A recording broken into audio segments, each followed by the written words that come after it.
Most of us think about getting ahead financially, and we picture this slow, steady ladder, right? You work a little harder, you get a raise, you buy some nicer stuff, and you just repeat. But what if that's not the whole story?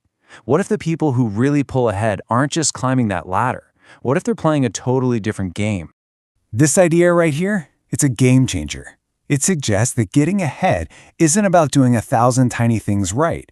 It's about making a few really smart moves that create this huge gap between you and everyone else. And that's exactly what we're going to break down. All right, so part 1, where do you even begin? Well, the first move has nothing to do with earning more money. Nope, it's all about changing the way you keep score in the first place. Just look at the difference in these questions. Asking, how much did I earn? That's just measuring activity. It's money flowing through your hands. But asking, what am I building? Well, that's about accumulation. That's about what actually sticks. It's a completely different mindset. And once you have that mindset, it gives you this powerful little filter for every single decision. Instead of just asking, hey, can I afford this? You start asking, will this actually move me forward, or is it going to set me back?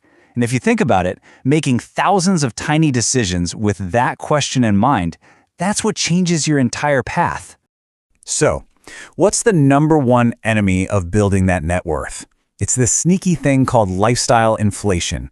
I mean, it is the silent killer of your financial progress. You get a raise, you spend more. You think you're living a better life, but really, all you're doing is making it more expensive to be you. And this leads to a huge crossroads moment for pretty much everyone, that first big raise. The temptation is so real to just immediately upgrade everything, right? A new car, a nicer apartment. But the truly strategic move is to upgrade your balance sheet first. Turn that extra cash into things you own, not just more bills you have to pay. And this is a choice we all make with debt too. There's consumption debt, for stuff that's gone once you use it. That's basically borrowing from your future self. But then there's acquisition debt, taking out a loan to buy something that could make you money down the line. One drains your future, the other can actually build it. Okay, part 2. We've reset the scoreboard in our minds. Now it's time to work on the machine that actually puts points on that board. We're talking about upgrading your own personal earning engine. This is so important, especially early in your career.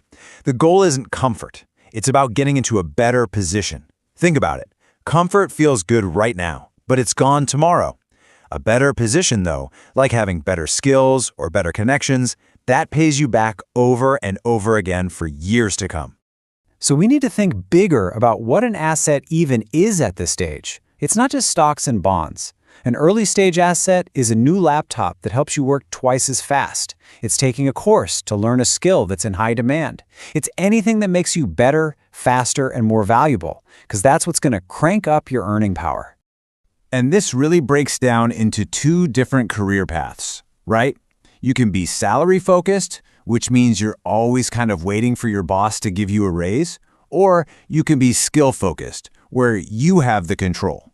The market pays for your skills, not just your job title, and that's leverage you can take with you absolutely anywhere. Okay, now we're getting to a major level up. Salary is just trading your time for money, right? But equity? That's owning a piece of the future. It's a slice of the value that you're helping create. And this is where you stop just earning and you start actually building real wealth. And get this, sometimes it only takes one single successful ownership moment. Maybe it's a stock grant at the right company or a stake in a side project that takes off. Just one of those can be worth more than 10 years of tiny little raises. It's an absolute game changer. All right, part 3. So you've got the right mindset. You're building up your earning engine. The next move is about changing the game board itself. It's about getting yourself into a whole new league where the opportunities and the rules are completely different. Most of us live in the world of earning and spending money. That's what we see every day. But there's another world. It's where the big money is deployed and allocated. The closer you can get to that world, the more you start to see what's actually possible. And in that world, this is the key tool: asymmetric risk. Look, playing it safe gets you slow, steady growth, and that's fine. But to make those massive leaps, you have to find bets where the downside is small, but the potential upside is absolutely life-changing. Little risk, huge potential reward. A classic example? A side project. Seriously, what's the worst-case scenario? You spend some evenings and weekends on it, maybe a few $100. That's your downside. But the upside? I mean, it could be anything. A new business, a huge new income stream, connections you never would have made, the sky's the limit. And that's really the heart of it, isn't it? Stability is comfortable, it's safe, but it rarely lets you pull away from the pack. To create that separation, you've got to be willing to make those smart, calculated bets that most people are just too scared to even think about. Think about your environment for a second. If everyone around you is on the same level, thinking the same thoughts, well, that becomes your ceiling. You literally can't see past it. So changing your environment is all about finding rooms with higher ceilings so you can see what's really possible. And listen, when you finally get into those rooms, you're going to feel like an imposter. That is totally normal.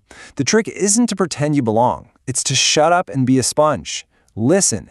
Ask simple, honest questions. Your only job is to absorb everything you can, not to prove you're smart.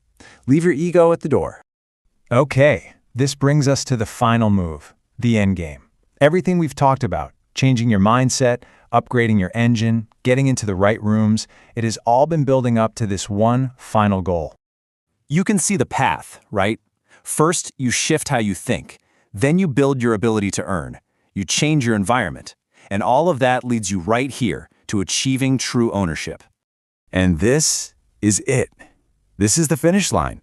This is when you've truly made it. It's that magic moment when what you own starts making more money for you than your job does. Your assets are officially working harder than you are. So that leaves us with this one last big question. Once you get there, once what you own makes more than your work, the game of money is basically over. You've won. The question isn't about survival anymore. It's about what's next.